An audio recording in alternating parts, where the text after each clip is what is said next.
No black cats, just straight facts. Triple P certified. Listen, we can talk about odds all day. It doesn't matter what the odds are. It matters what's gonna happen.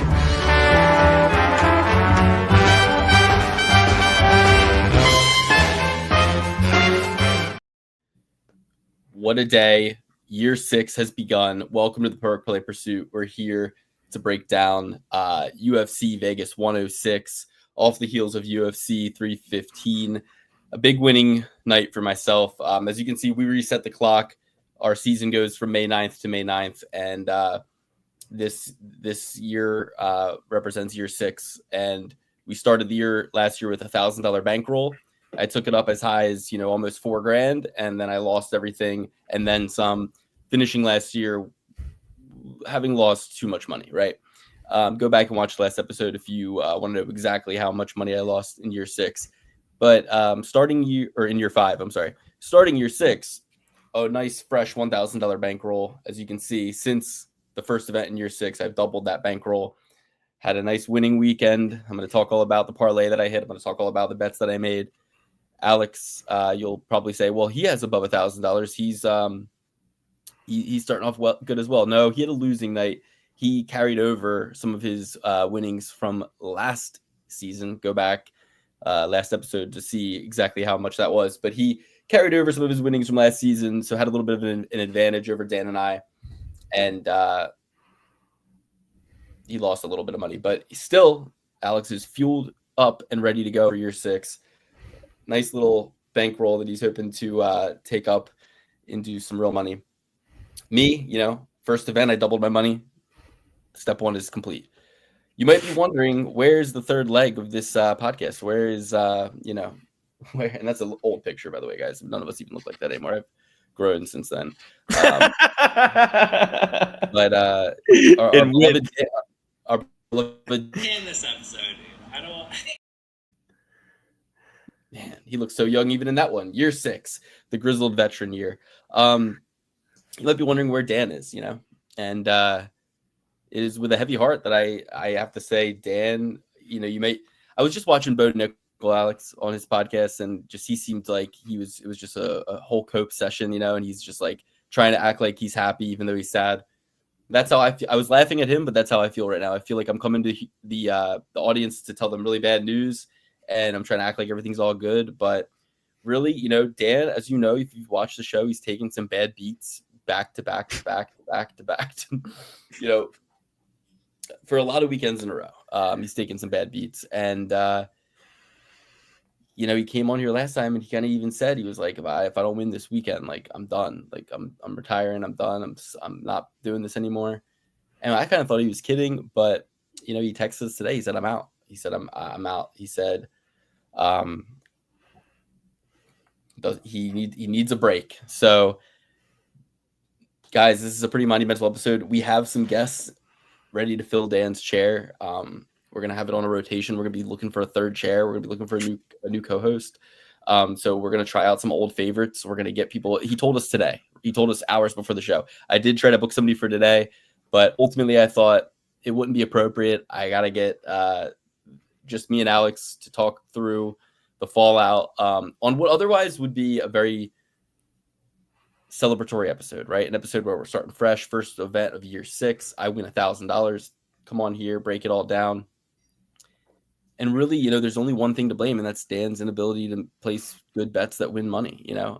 That's the only factor here. If he were able to place good bets that win money, he'd still be sitting here today. He'd be more excited than ever. But because his own ineptitude, his own poor decision making has led him into a place where now he has to not commit podcast. I'm not going to say it too early in the episode to say it, but he's on the other side now. He's left us. He's and where are we now, Alex? I'll ask you, where are you now? How are you? How was your viewing experience from the fights? How are you feeling coming into today's episode? What's going on with you? I'm here with a heavy heart. I am upset Dan's not here. I am disappointed that Dan's not here. But you know, the great P says you can't make a comeback without going away for a little bit. So he had to leave, you know, the Beatles. I love the balls on my mouth. Even the Beatles broke up, you know, but you got to get back together at some point. Absolute disgrace. Why would I want to be from Liverpool? It's a shithole. Let's just hope, unlike the Beatles, we get back together, we rejoice, we have fun again at some point. But yeah, like Luke said, we're looking for a third chair. If anyone's interested, feel free to reach out. I'll be doing interviews, thorough interviews, and we'll see. Scrimpo says he's learned to card count with UFC fighters to properly make 100% accurate bet and prediction. And he's in. So, okay. Scrimpo, get in touch with me in the comments below. And we'll have you in for an episode. We'll try anybody out. Guys, this is the Perfect Play Pursuit, the double P, the PP, if you will. Oh yeah. In his ass. Where do we go from here, right? I mean, type in the comments who your favorite guest was from bygone days. You know, we've got a lot of big ones in there. We got Athena, Joe Selecki, Eric Anders, James Lynch, Farah Hanoun, Santino DeFranco. Who else, Alex? Who am I forgetting? That was Dan's guy, though. I don't know if he'll ever come back. Dan was kind of the facilitator of Santino. See, like, this is shutting doors. Dan leaving is shutting doors for us now. You can always check my resume if you're interested. I've made a bunch of YouTube expert level breakdowns. Yeah, I mean, Scrimpo, we already said yes. You know, you know, don't sell past the sale. You know what I mean? We already said yes. Does Dan do multi-leg parlays? Yeah, let's. I mean, of course. There's the bear shit in the woods. I mean, I'm looking at Dan's last open bet sheet list here, and the lowest bet he made was a 1, 2, 3, 4, 5 leg parlay, right? So I mean, he's betting whole card parlays, and he's expecting to win. That's the problem that I think we can kind of get into this a little bit, Alex. I mean, why has he left the show? I think it comes down to expectation versus reality. I mean, he has been talking for a year now. Every weekend for a year, he says that he's going to place like a $10 bet, and the $10 bet is going to be a 12-leg parlay, and it's going to make him, you know, $150,000, you know, and he's going to use that, and he's going to put a down payment on a house, and he that's like his expectation. And then the reality is he loses $200. And Dan, I would say out of the three of us, you have the lowest weekly bankroll, like out. Like you will bet anywhere from on a good night. You know, if you are not there to gamble, if you got something else going on, you're gonna come in and bet $50 to $150. You know, but if you're there to gamble, you might bet as high as $500 in a night. Oh yeah, I put $1,000 on Alex Pierre. So, and that was not the only wager I put out that evening. Same with me. I'm going to start the night off $200. See how the bets go. See what I need to do to hedge appropriately. A lot of my rebets are in the hedge department. Some things I do live, but I really try to keep it 200 to 400. You know, I think Dan, where he shoots himself in the foot is he's coming in. He's saying, I'm going to do 12 parlays, and they're all going to be, you know, huge, little money to win big money. And then he doesn't give himself any reserves to go, okay, we got this fight coming up on this parlay. I'm going to hedge against this bet because I'm seeing which way the wind's blowing here, and I want to recoup everything that's going to disappear when this guy having this parlay loses. Everything's going to disappear. I want to recoup it and then rebuild, right? He doesn't make enough moves on the fly like that. He had Jack Della Maddalena as his pick. So I don't care how much damage you did and we're talking Dan level damage here. So what? He was probably going into that main event. If he were here right now, I'd ask him, how much were you down going into that main event? Well, we'd see it, right? We'd see it because we'd see how much he had lost the previous weekend, and he'd go, it's down $150, and it's like, so you never thought like I'll just bet $100 on Jack Della to win back what I lost. Worst case scenario, I'm out $250 for the night, but at least I live to fight another day. Let's see. Viewing sounds hard. Scrimpo is in. Give him a key to your house. I mean, listen, he's first in line. How can someone second key to your house? How can someone put that much? I don't even have a house. Neither of us do. So, how can someone put that much on prayer? That's wild. Dan needs to stick with straight bets. I mean, listen, I don't disagree with you. But yeah, I mean, I think he actually just needs to hedge appropriately and rebuild and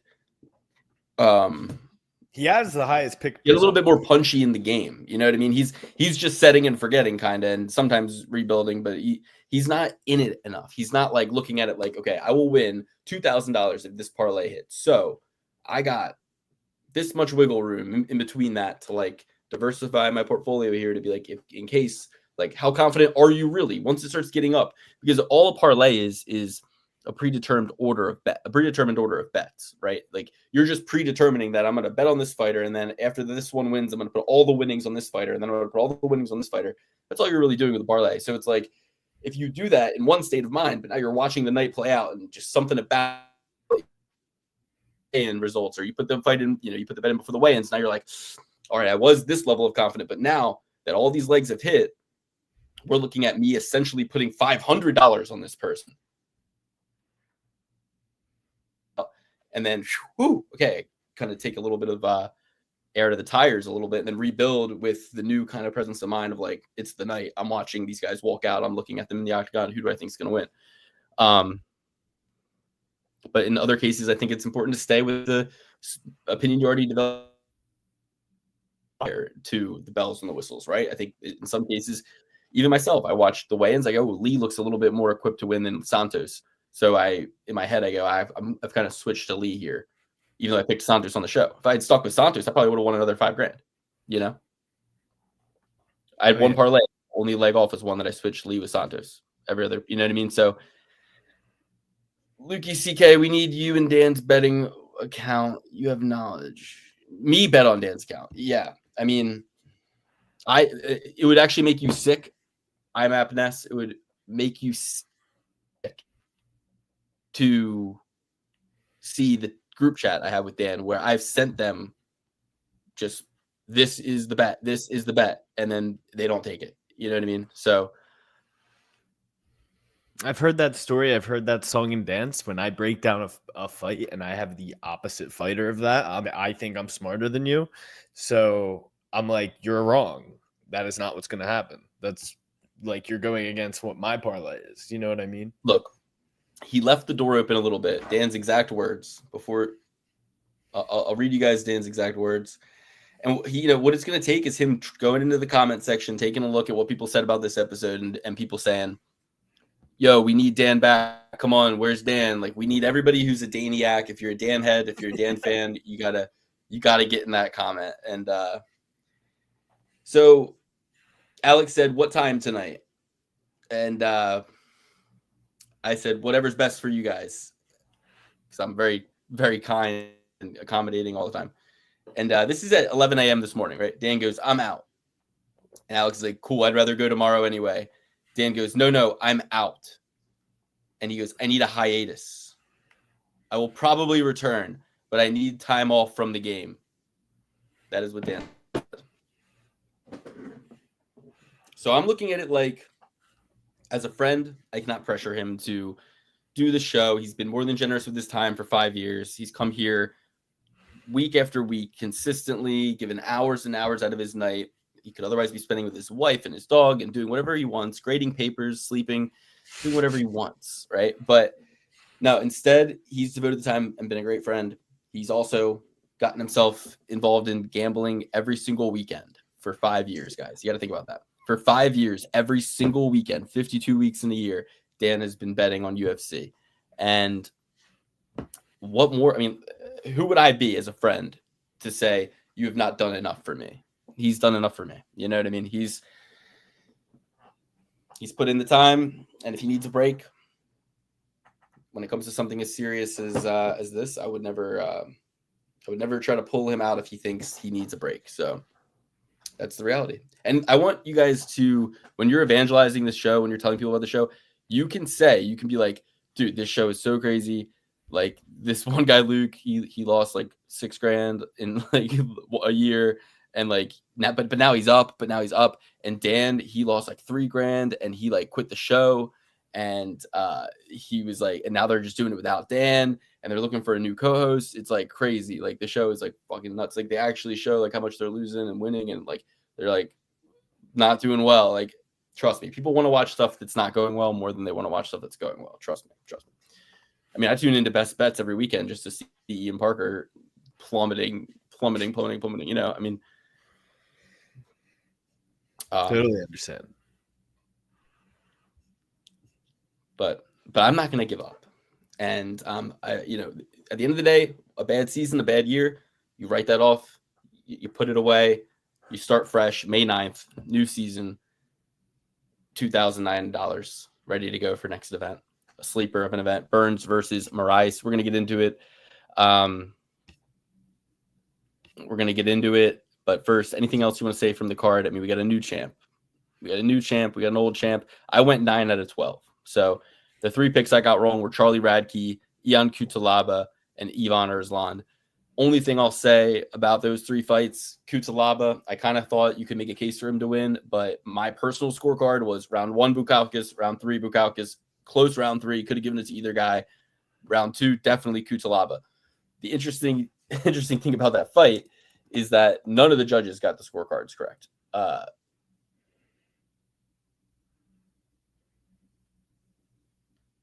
Or even one close to it. And I'm going to pull it up here.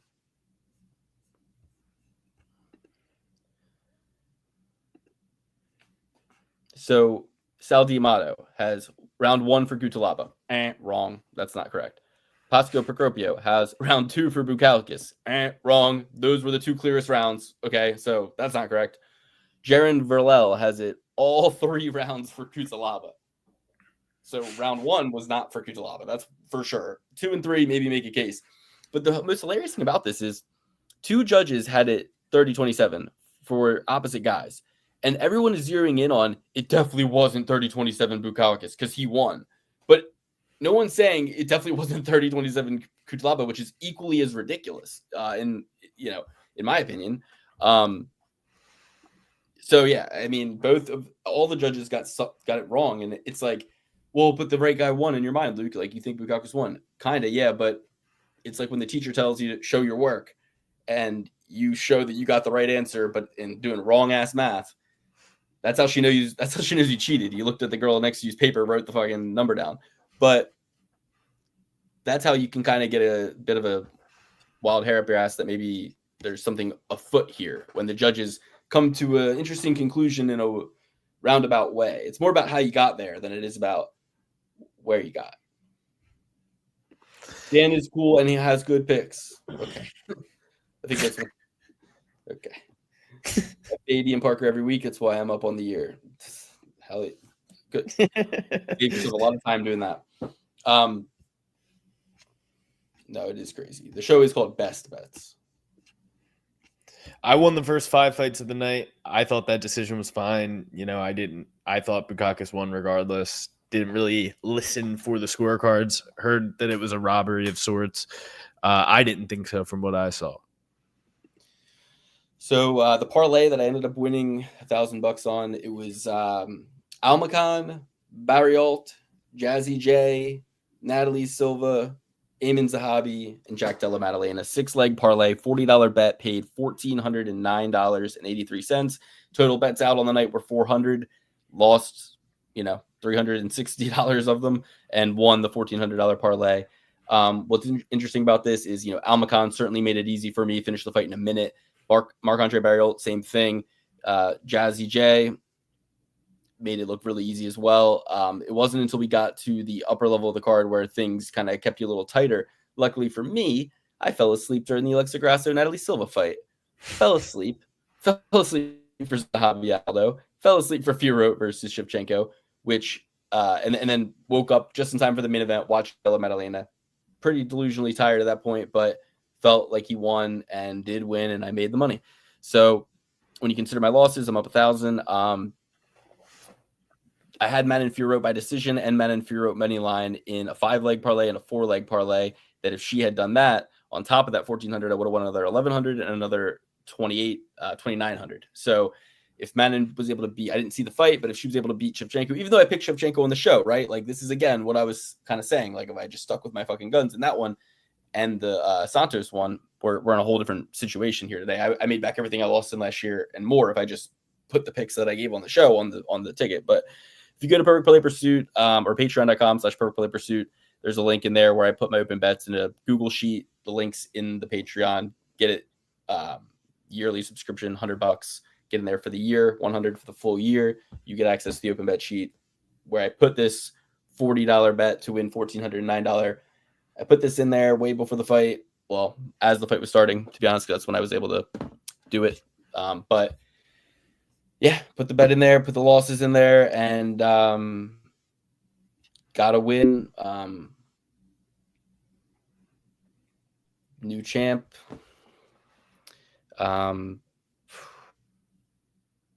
What else can we say? I mean, I have in my notes here, Jack Della Maddalena, I think he did everything right. He made it an exciting fight, kind of took some unnecessary damage. That's the one thing you can kind of say against him, but made it a really interesting fight, a fun fight. Got the win, new champ, instantly has a payday lined up with Islam pay-per-view in his hometown. Big payday, big opportunity to fight the number 1 pound for pound guy. And is happily accepting it and not muddying the waters and not making anything difficult and just going, let's fucking go. Like, bring him on. I love it. I loved everything about it.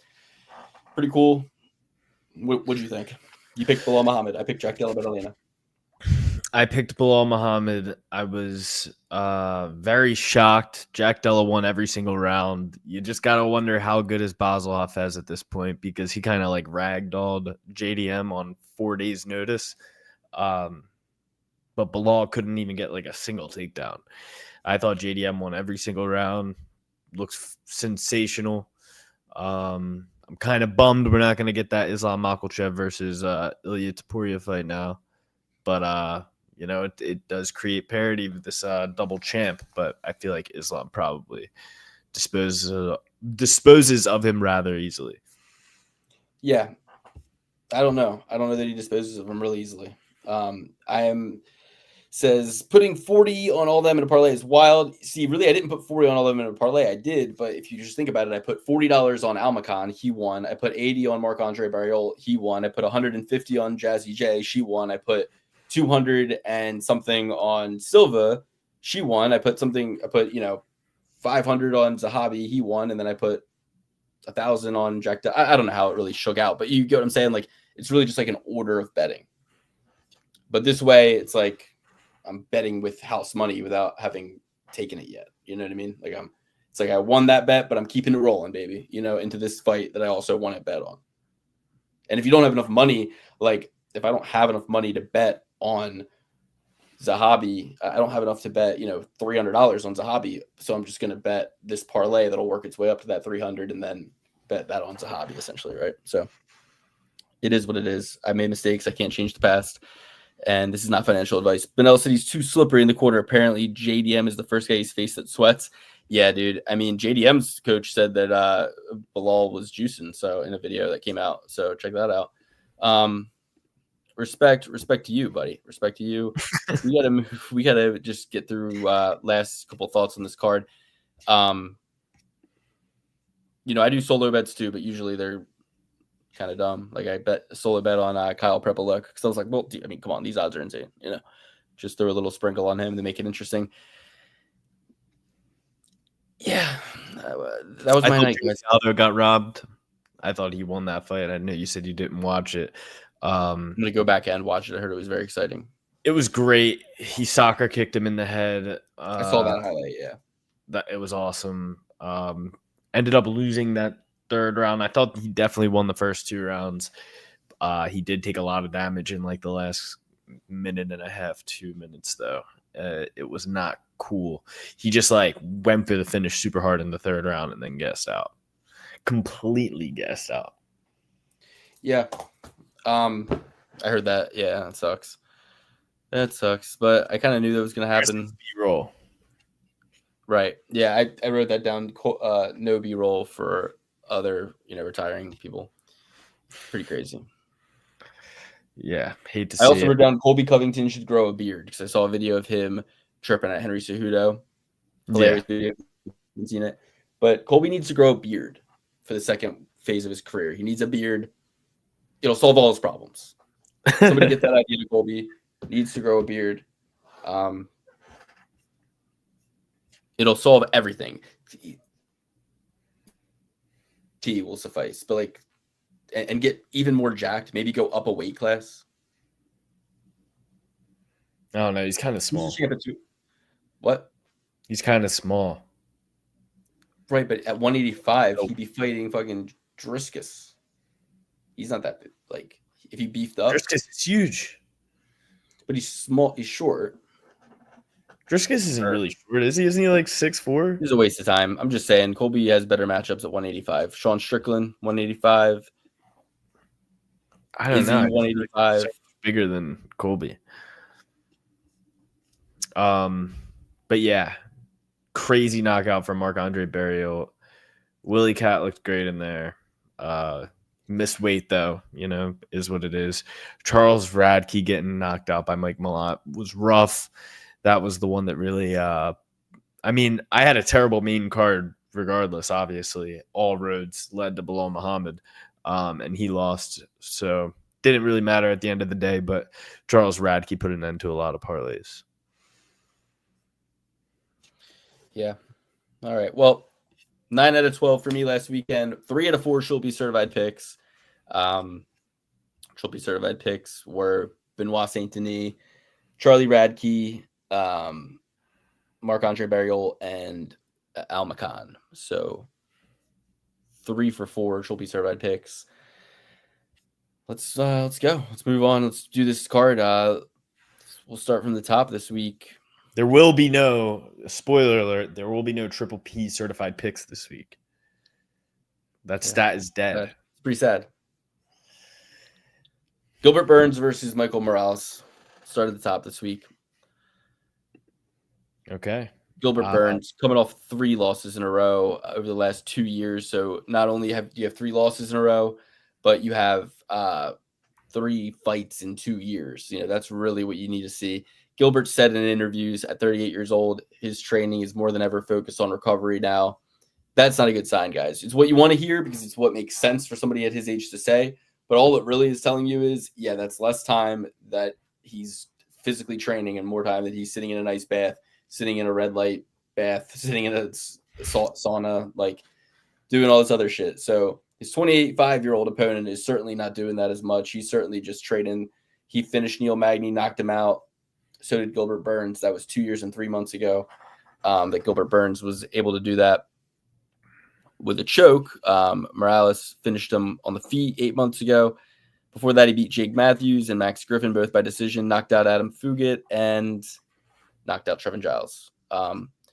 So that's his last 3 years. Not the most active guy either, but he's 25. He's still growing, still learning. 17-0 at 25. More than impressive.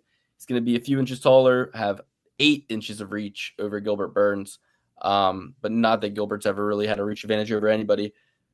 I'm going with Michael Morales here. I'm taking him by knockout. You guys know me. Kill your darlings. Gilbert Burns, good dude, cool dude, but stiff as a board at this point in his career. He's a rock golem that's going to move forward and get teed off on and knocked out with a knee up the middle by Morales. Yep, I'm going with Morales as well for all the same reasons. Just too long, too rangy, too dangerous. Gonna throw some hard shots in there. And Gilbert Burns, coconut has been tested quite a bit in his career, but that catches up with you. Got to go with Michael Morales on this one. Next, we got Rodolfo Bellato Trator versus Paul Craig. Paul Craig is coming off 3 losses in a row. He's gotten choked out by Brendan Allen a year and 5 months ago, knocked out by Caio Barrio a year ago, beat by Bo Nickel 5 months ago. That's his last year and a half. So, again, not super active. Only win in the last 5 is against Andre Muniz a year and 9 months ago. Hasn't won in almost 2 years. He's 37 to Bellato is 29. Bellato, remember, almost got finished by Ilia Topuria. Or, sorry, Ihor Potieria. Almost got finished by Ihor Potieria. What he finished Potieria with wasn't as bad as what Potieria was doing to him in the first round. So, interesting fight. Before that, knocked his way into the UFC, knocking out Murtaza Talha, who was 6-0 at the time on the Contender Series. He took Jimmy Crute to a majority draw. He looked like shit against Jimmy Crute. To be honest with you, he looked like absolute shit. Jimmy Crute was coming off of like a 3-year layoff. He's going to be stacked up evenly with Paul Craig. People will say Bellato's going to be bigger here, but they're both 6'3". They both get a 76 reach advantage. Bellato, maybe an inch and a half more of reach. Now this fight is going to be at. Sorry, guys. It's going to be at 205. So Paul Craig's coming up in weight after just fighting Bo Nickel at 185, a small 185er at 205. Don't like what I see here. Bellato by finish. Yeah, I'm just I don't want to go with Bellato. I'm not impressed with him whatsoever. None of his fights. He's never fought a clean fight for me. He had 2 losses before he even got in the UFC to Vitor Petrino, and Anthony Smith guillotined Vitor Petrino. So like the skill level here is rather low. I wouldn't go with Paul Craig either. Just a little old, little chinny, does a little too much rolling around. If he doesn't get you with the submission, it's not happening. So I guess I'm stuck between a rock and a hard place. I'm going to go with Bellato based on the age, but I'm not touching this from a betting sense with a 10-foot pole. Yeah, I'm just glad you're not getting called into the Paul Craig bet because it's going to be a popular one. Yeah. I mean, if I were to bet it, I would bet Paul Craig, but I believe Bellato is going to win. He's just virtually unbettable and doesn't deserve that big of a price tag for sure. All the values on Paul Craig. The main reason I'm sprinkling Craig TK only because it would be the funniest outcome. Fair enough. Never bet. That's something I was going to say about the main event, actually. Yes, I would only bet him to win by like first round knockout or Bellato by knockout, something unexpected. Bellato by submission. So it's something weird, But I was going to say that about the main event. Jack Della Maddalena winning, it opened up so many doors for so many powerful people. Like, think about who gets what they want now. Ali Abdelaziz gets to get his client a title fight, right? Islam gets a title fight at 170 now. Bilal and their little relationship doesn't have to get tarnished.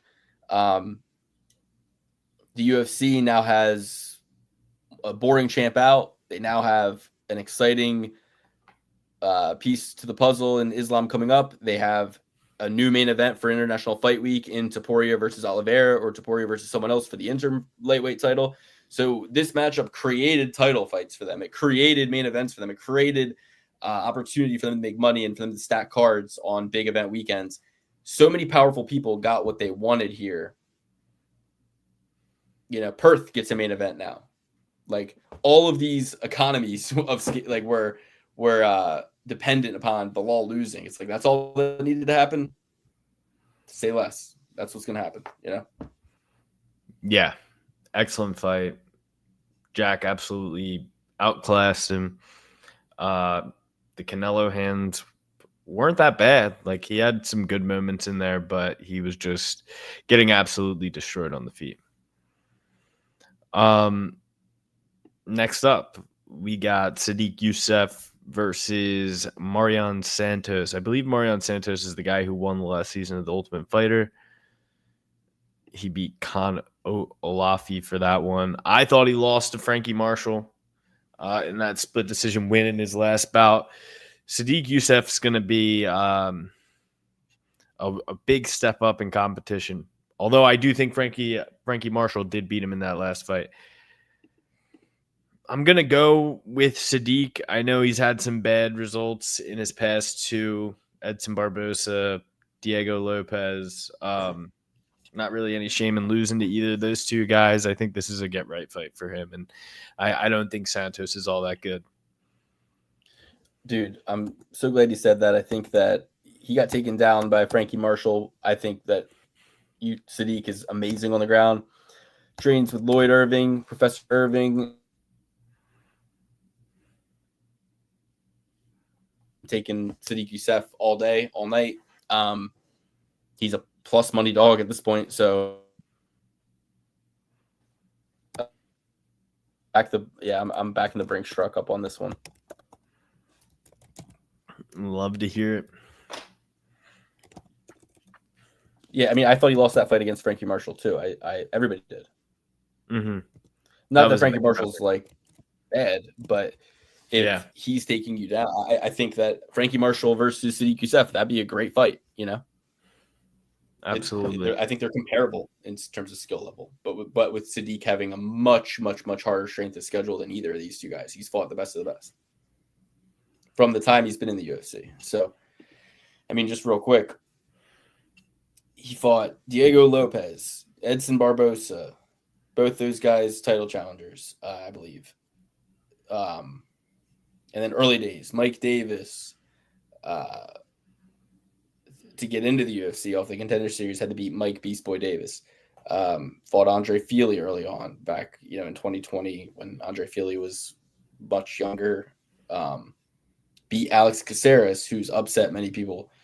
So yeah, Alex, he choked out Down Sheamus in round one, his first and only submission win, I believe, that you predicted.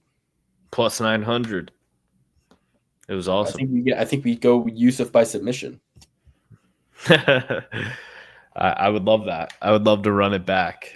That would be great, but I don't know if that's what's gonna be the outcome this time. I don't even know if they'd have it that juicy now that he's actually gotten a submission before. That was his first and only submission at that time. Yeah, I mean, still ever. Yeah. So I think it would still be a great line, and people don't know that he's like primarily a jiu-jitsu guy. All right. Yeah. And a wrestler. So he's going to destroy... Dude, I'm betting it right now. All right. Nursultan Ruzaboa versus Dustin Stolfitz. Dustin Stolfitz, what a comeback story. I mean, this guy got absolutely fucked up by Bruno Ferreira to the point where he's having nerve damage. Came back, knocked out Marc-Andre Barriol. Just did worse to Bruno Silva than was done to Dustin. So it's like Dustin Stolfitz has battled back from adversity. He's choked out Punalele Soriano. He knocked out Marc-Andre Barriol. He got knocked out by Ferreira. He got knocked out by Abos Magomedov. He beat Dwight Grant. Nursultan Rozaboa lost to Joaquin Buckley. 35-9, but on a pretty good run. Except for that loss to Buckley. This is an interesting one. What do you think, Alex? I think you got to go Nursultan Ruzabekov here, but I would hate to have Dustin Stolfitz play spoiler. Absolutely slandered by Sean Strickland and then surprises everybody with that knockout in his last fight. Could do that again. Nursultan Ruzaboyev has seen some adversity in his career. He's not one of these unstoppable guys from this region. But I think Sean Strickland saw Dustin Stolfitz stretching once and was like, this guy, he's all into yoga. Yeah. Yeah. He's doing yoga. Dude, I'm stretching. Yeah, I'm going with Ruzaboyev here. And he's going to submit Dustin Stolfitz. He's going to tag him and club and sub him. All right. Well, I'm seeing that Sadiq Youssef on FanDuel is plus 108 right now. Okay. They don't have props out yet, but do I just put all 2009?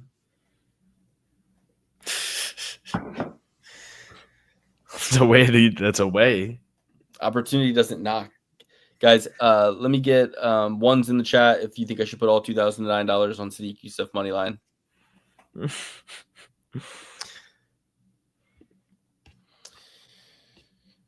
Yeah, I can't take Rizbov at these odds.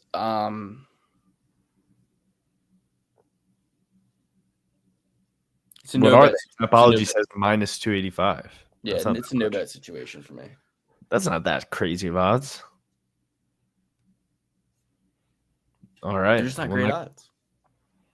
They're not terrible. Wait, so who am I going to take? So, I mean, I'll take Rizbov. I think he should be more of a favorite against Dustin Stolfitz. But Stolfitz looks good. I think people haven't calibrated him properly. I don't know. Sean Strickland. Like, who's Rizbov beat? Fucking Sudrigus Dumas? He can't even beat a case. Just kidding. Just kidding. That's hilarious. Is that what the kids say? I don't know if that's what the kids say.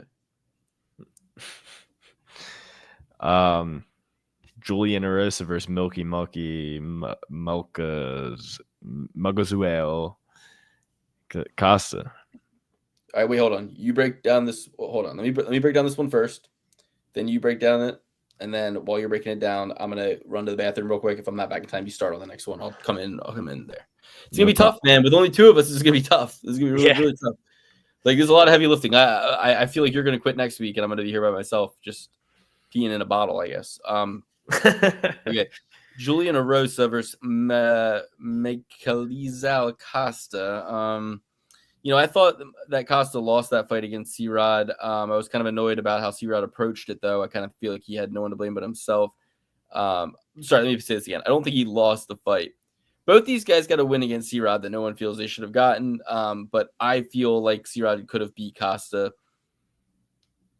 It was a really great fight, great matchmaking. Very excited to watch this fight. I'm riding with Julian Erosa. You got to just reward good behavior, and he fucked up Elkins. That was 4 weeks ago. He's a new father. He's a new dad. He wants to get in there and get wins. Part of me thinks that he's riding a bit of an adrenaline high, and I hope it continues into this fight, because if it dips out, he's gonna get beat here. But give me Erosa to win this fight.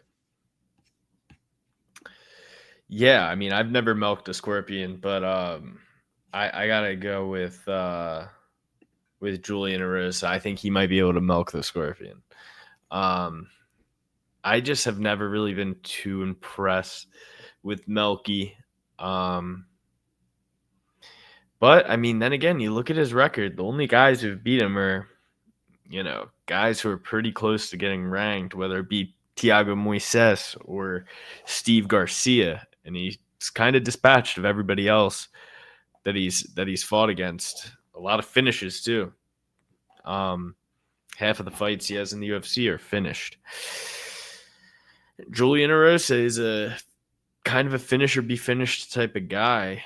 9-7 in the UFC. A lot of times he was getting knocked out. Last 3 losses are by knockout. Oof.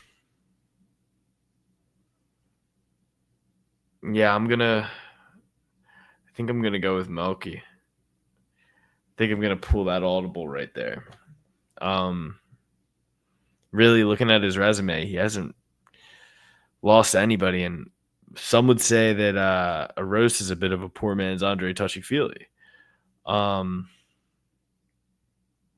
I'm gonna go with Melky, but I don't like it. I don't love it at all.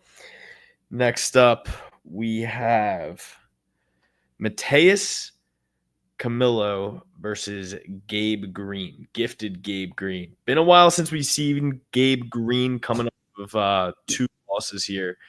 Last one being that brutal knockout by Brian Battle. Hasn't fought since then in 2020, May of 2023. So approaching on 2 years out of the cage, coming back in against Mateus Camilo. Don't really know too much about this cat, but I've always been a guy who believes in Gabe Green.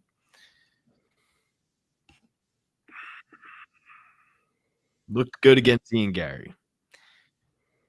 Lost to D-Rod, dude. What? Beat That's what up I'm saying. Like, Rod. I tried to be a Gabe Green supporter, but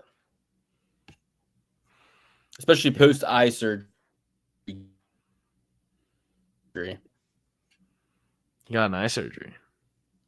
Yeah, to Yeah. improve he was basically seeing in 2 dimension out there. That's crazy. Give me Gabe Green. He's seeing, he can see clearly now. Brian Battle's a tough son of a gun. I think everybody struggles with him. Give me Gabe Green. I feel like Gabe Green or Julio Rosa will win, but not both. Yeah, and I don't think Arosa is going to win. I already went against him. At first, I was thinking Arosa, but I changed my mind. I said, problem with Julian Arosa is a poor man's Andre Touchy-Feely. Yeah, the only problem with this guy Jaguar is like he's fought nobody, and he the guys he has fought, he or guys he's gotten beat by, like even like he got beat by a 6-6 guy. Mm-hmm. First round guillotine. Precisely. At least Gabe Green's losing to the cream of the crop. And like in 2022, this was like 2022. It wasn't like, well, that was 10 years ago, Yeah. Like at the same time, Gabe Green was fighting Ian Gary. Mm-hmm. And Brian Battle, Exactly. Oh yeah. So I'm gonna take Gabe Green as well. Okay. Double P certified Gabe Green. Next up, we got Jared Gordon versus Thiago Moises. Interesting, Thiago Moises is under I think Melky when he has a win over Melky. I'm gonna go with Thiago Moises. I think Jared Gordon spent too much time doing other stuff while Thiago Moises was on the mats, been training his whole life. Great black belt before he was even in MMA. Gonna go with Thiago Moises.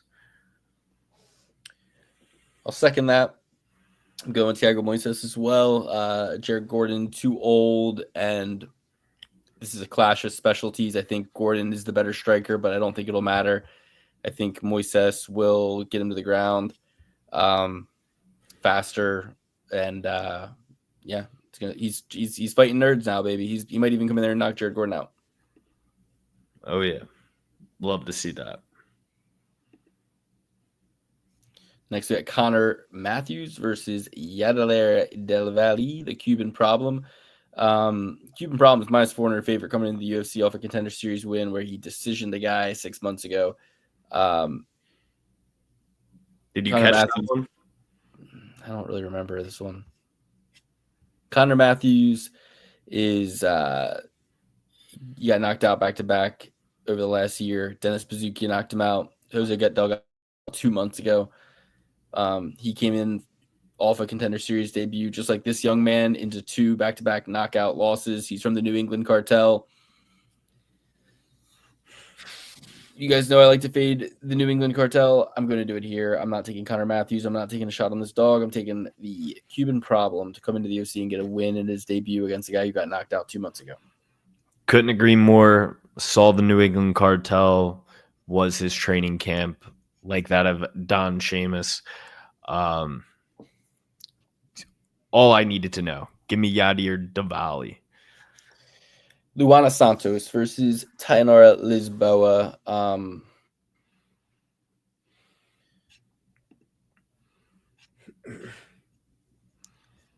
I love this fight. What do you think? Who's going to win? Why is the 34-year-old only a plus 110 dog? She hasn't fought in a year and 6 months. She's coming in. She's only a plus 110 dog.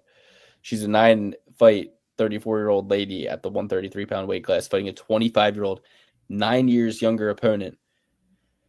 And the 9 years younger opponent who fought 8 months ago is only a minus 130 slight favorite against somebody who hasn't fought in a year and 6 months and is 34.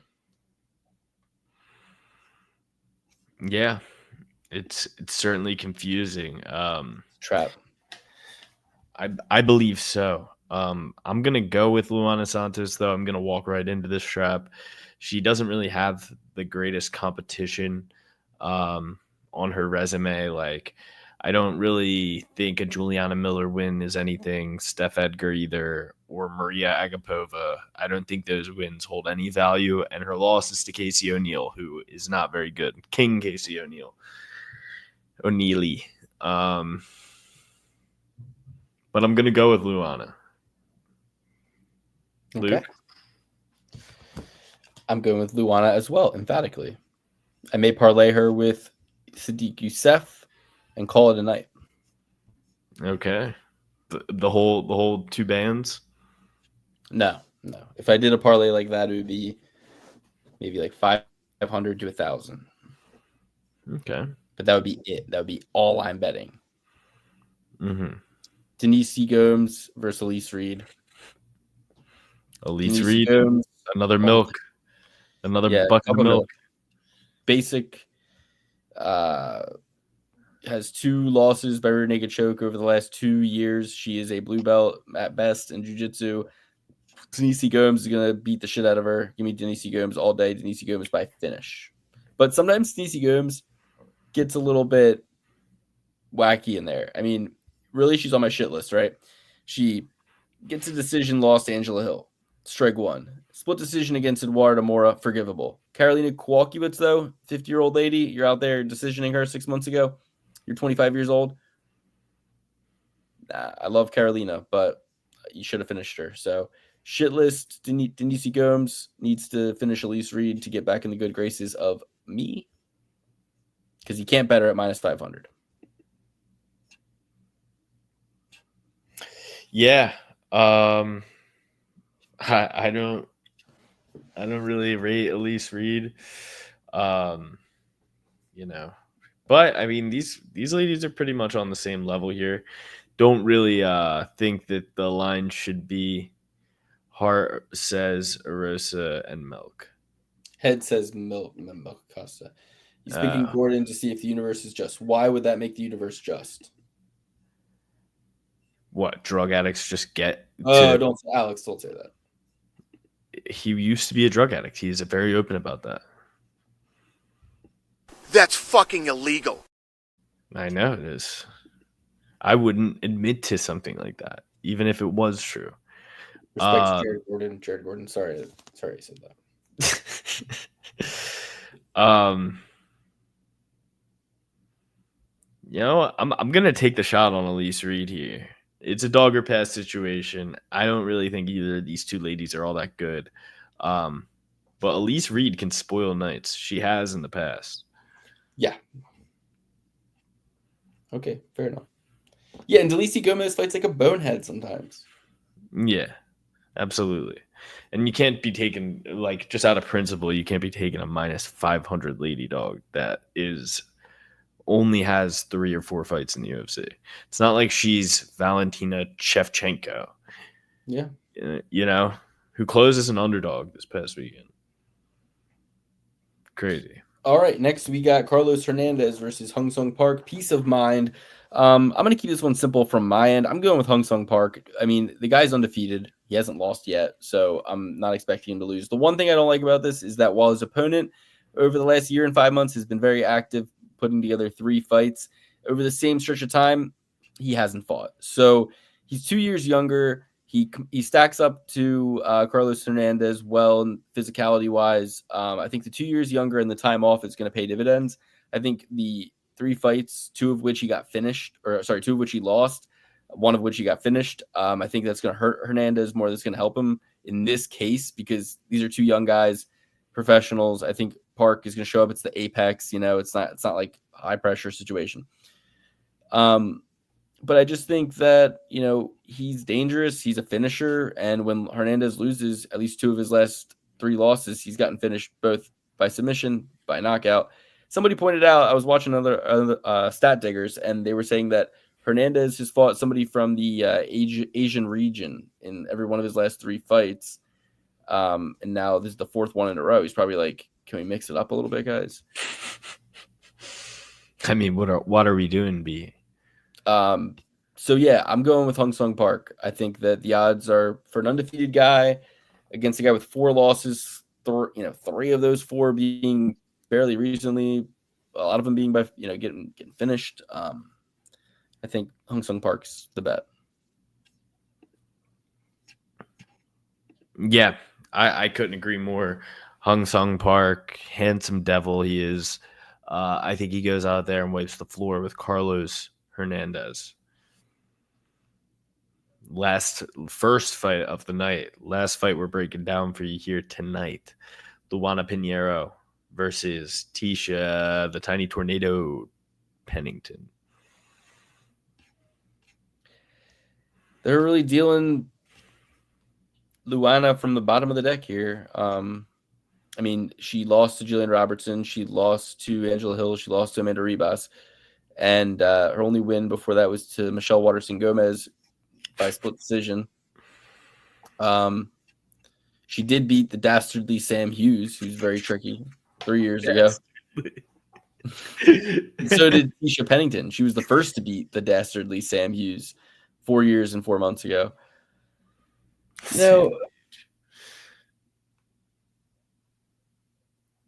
I think I'm going to go with Pennington, but I hate the odds, and I won't be betting it. It's dog or pass for me, but who do I... Not really, though. I don't really have any thoughts about this fight.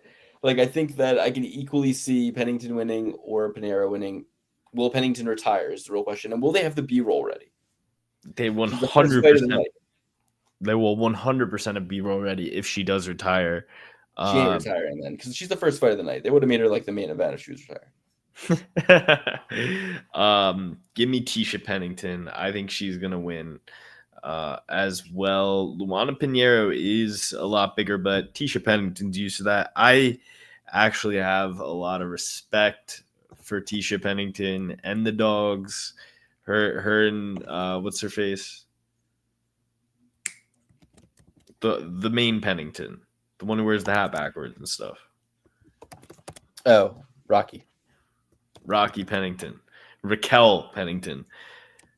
It's going to be tough to leave the dogs for this week, but I give my love and support to the dogs, to Tisha. You don't think they're the type of people who bring their dogs on the airplane? They definitely do. Come on. Yeah, no, you're right. They're probably service animals now that I think about it, and they probably actually need them to get through the flight. So all power and credit to them and love to them and support to them, and have a nice and easy flight with the pups. If you travel with them, if not, I'm sorry that you got to leave them. But I just love watching Tisha Torres fight Pennington.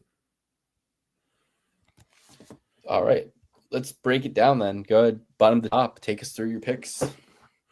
All right, first up we got Tisha Pennington, Hung Sung Park, Elise Reed, Luana Santos, Yadair Del Valle, Tiago Moises, Gifted Gabe Green, Melky Costa, Nursultan Ruzaboyev, Sadiq Youssef, Rodolfo Bellato, and Michael Morales. Bro, this isn't going to work. There's only 2 fights we did not agree on. When it's just me and you here, we just agree with each other. Like, this happens every time. This has happened every time Dan is not here. What'd you say? This is just the agreeable guy pod. This is what you guys signed up for now. This is no longer. Well, duh, of course that's going to happen, show. Precisely. It's the I was just getting to that. Obviously that's going to happen anyway. Yeah. Hung Sung Park, Denise Gomez, Luana Santos, Diwali, Moises, Green, Arosa, Ruzaboev, Yusuf, Bellato, Morales. Those are the picks. And the only ones we disagreed on where I took Arosa, where he took Costa, and I took Gomez, where he took Reed. That was the only two we disagreed on. It is what it is. I can't change the past. And all I can do now is apologize and move on. Dan, I'm sorry. Please come back. We need you both for bathroom breaks and just to talk us off each other's picks. It would seem. Thank you guys for joining the show. Let's go through the comments real quick. Thoughts and prayers with us during this hard time. This is $500 super chat. I think you actually have to send it. I don't think you can just write it. But yeah, I do appreciate it, VCR Repairman.